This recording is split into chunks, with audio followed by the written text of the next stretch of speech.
So it is so good to be here today with the Reverend Canon John Kitagawa, former canon to the ordinary of the Diocese of Maryland and rector of St. Philip's in the Hills here in Arizona, in Tucson. And thank you for sitting down with me today.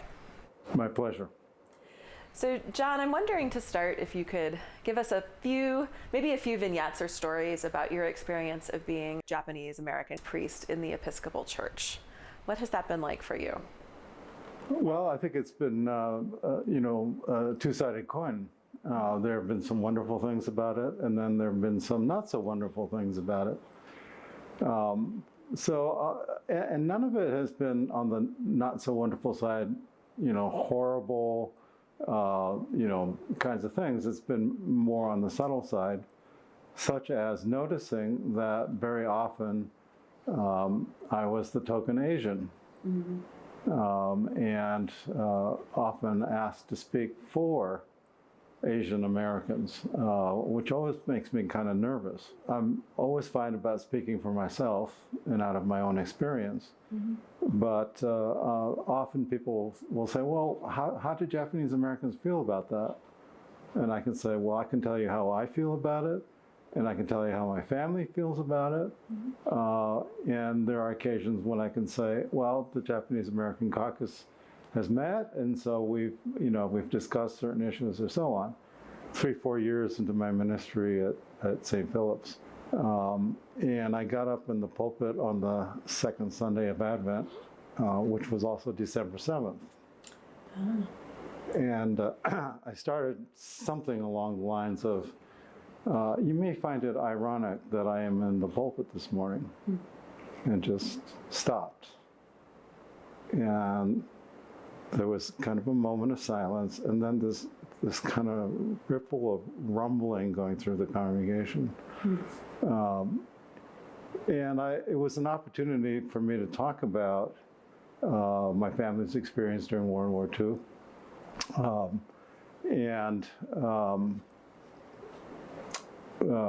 My father's experience and as a priest of the church, and his deep commitment to the ministry of reconciliation. And I talked about the possibility that is offered to us through the church and the graces of the church to work towards reconciliation. I think it was that Sunday that people kind of understood that, hey, this guy really is different. He's coming from a different place. He has a different set of experiences, and we need to pay attention to that.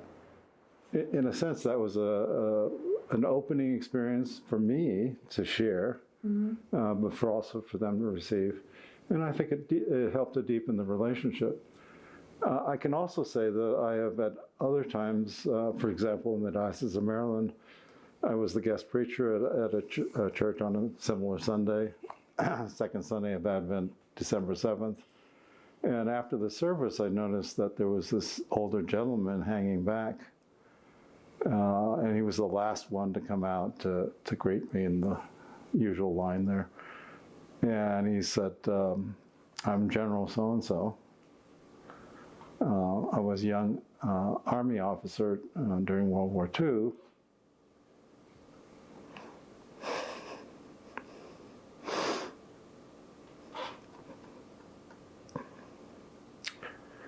And I lost a lot of men. And what you said today makes me rethink a lot of thoughts. Because when I saw you get up in the pulpit, I saw the enemy. But you presented the gospel.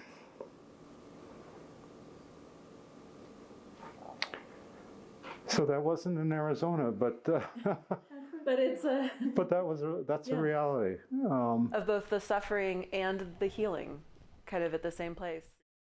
So John, I was involved with St. Mary's Mariposa in LA for a while, and I think on one of my first tours of the church saw the Snoopy window, where there is a window, a stained glass window in the church that has Snoopy at the bottom. And this is the historic Japanese American congregation of the Diocese of Los Angeles. And Snoopy is at the bottom because he was beloved by the congregation.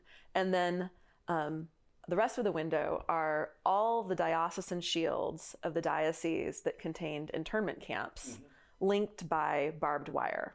So if you walked by it just without knowing, you would walk by and just kind of go, oh, what an odd little window. But when you know the story, you realize that because this is a congregation that, went off to the camps together, its presence there is an indictment of every one of those dioceses. And Arizona is one of those dioceses. Indeed. And when I became the Bishop of Arizona, I reached out to those people so I could get a picture of the window and the story of the window, so I could kind of remind myself of Arizona's participation in that. You mentioned your family, you're a second generation Episcopal priest. Would you care to share any of your family's history of World War II and what happened to them? Actually, I'm a third generation Episcopal priest. Oh, I didn't know. Yes, my father's father, my father, one of my father's brothers, my mother's brother, and a cousin, all ordained. My mother was from California, and my dad was from the Seattle area. Our dad started his ministry only about a year and a half before he was incarcerated. And I go through my own history and think, okay, a year and a half after ordination, I get thrown into a concentration camp.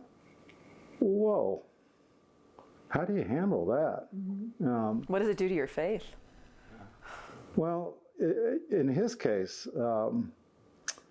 he got very creative. I have a lot of documents, and one of them is a plan for an ecumenical Christian presence rather than just, denomination by denomination.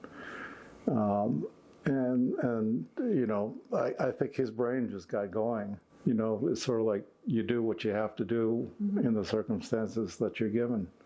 But I get that part. The part I don't get is, where do you get the internal strength and fortitude and all that, and not take doubt your faith. You were earlier asking about some good things, and I think especially in terms of family. Our understanding of family is not mom and dad and kids. It's a very wide kind of network, and even some of the most the thinnest blood relationship. And I believe in Japanese, I'm not sure about this, but you can say cousin, and it could be first all second, cousins. all that kind of. We don't make that kind of distinction, So in the camps, they were set up administratively. So, my grandparents and my mother lived in one unit. My uncle, my mother's brother, who was of age, majority, was single male. So they put him in a dormitory with other single males. And other members of the wider family. My mother was a Sugimoto. A lot of her family were in the country, were Teradas, and they weren't even in the same camp. So there was that kind of separation. And there was also, in current times, we talk about issues of child separation. And so I think there was some loss of the fabric. And then the other thing that happened was, as the war was coming to the end, and people were leaving the camps, they did not necessarily go back to the communities they came from. So my mother's family did not go back to San Francisco. They went to Chicago and started a new life there. Now, they very much got involved in a Japanese American community there because there were other people from other camps. And I would say that for most families, there was never a discussion about what went on. Mm-hmm.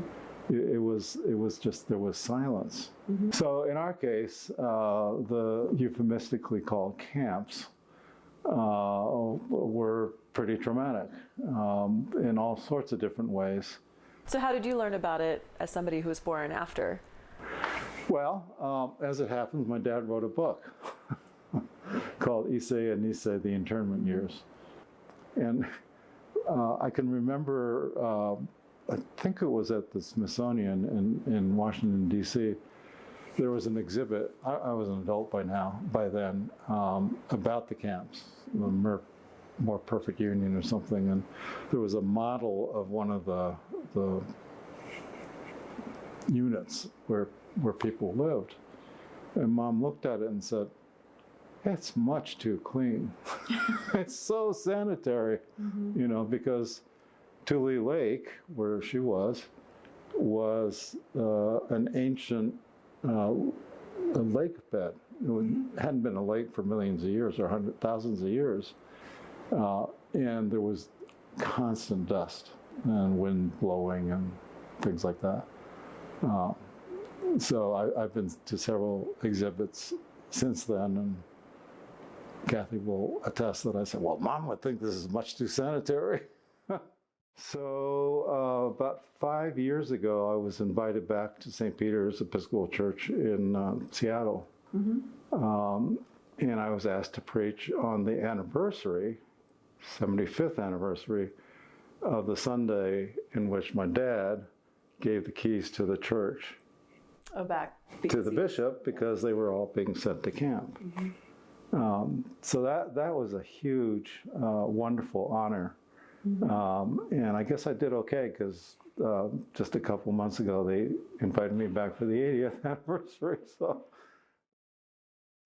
in the Diocese of Arizona, obviously we don't have a Japanese language congregation. Could you say a little about what it means for a community to have a congregation where they share a common language and culture? So for me, this is kind of a controversial topic. I think there is a really good reason and a strong reason for having ethnic congregations, especially in the first couple of generations of being immigrants. Mm-hmm. After that, and this is based on the experience of Japanese Americans, we became so, I don't know, enculturated, I guess would be the word. At one point, I was called to be the rector of Christ Church in San Francisco, mm-hmm. which was a Japanese American congregation. And this was coming right out of seminary. And I went for the interview, and it was the most comfortable interview I've ever had in my life. Mm-hmm. All the smells were right. I mean, there was a woman who had gone to grammar school with my grandmother in Japan. My mother is a San Franciscan, although she wasn't Episcopalian at the time. And I thought, this wouldn't work. Mm-hmm. Honestly, the only reason they wanted to call me was mm-hmm. because I fit. Mm-hmm. And I also thought, well, that's not a call. Do you feel like you've experienced kind of the inverse of that as well? So the one place where they're wanting you to call you because you are Japanese American to a Japanese American congregation. Have you experienced to some extent the inverse of that, do you think, where you're sort of like, because you're the model minority and you're Asian, it's like, oh, well, we can have racial diversity that is less threatening than maybe if you were a different ethnicity because you're Japanese? Yeah, for sure. And the model minority thing is a real curse. What would you see as some concrete steps towards getting us collectively unstuck so that we can move into reconciliation and healing? Well, I think what I referred to earlier is truth-telling, storytelling, and actually listening to them. Mm-hmm. I think that is a really important first step. Mm-hmm. And then finding ways to experience the diverse ways in which we worship and understand our relationship with God. And and especially when we talk about faith, which you can't just say, okay, this is it, cut and dry, you know, package it, and buy it, and, you know, go with it. That if we can understand how different people have received the faith, integrated it into their lives, and then give it expression in terms of ministry and worship, I think those are really important steps, because part of it is saying you count, you're real, you know, you're not an afterthought, you know. You're not a token. You're not a token. And so I think if the church can figure out ways to communicate the message that we actually believe, that we all count, that we are all children of God, I think that's very powerful. In a sense, going back to the very basics of who we are. To me, you know, I think that will carry us a long way. You know, in the report we talked about, now we see darkly or dimly, then we shall see face to face. Face to face. You know, it's not an overnight project. It's a long-term project. It's hard to now see what that's all going to look like. But along the way, we need to have a reckoning with our history. And that'll be a big step in the healing process, which will be a big step towards reconciliation. Thank you so much for taking the time to share stories and talk today. Well, I appreciate being asked, and I don't. There have been very few times that I've had this kind of conversation, so honestly and openly, and I really appreciate that opportunity. Thank you. It's a gift that you're giving to the people of our diocese, so thank you.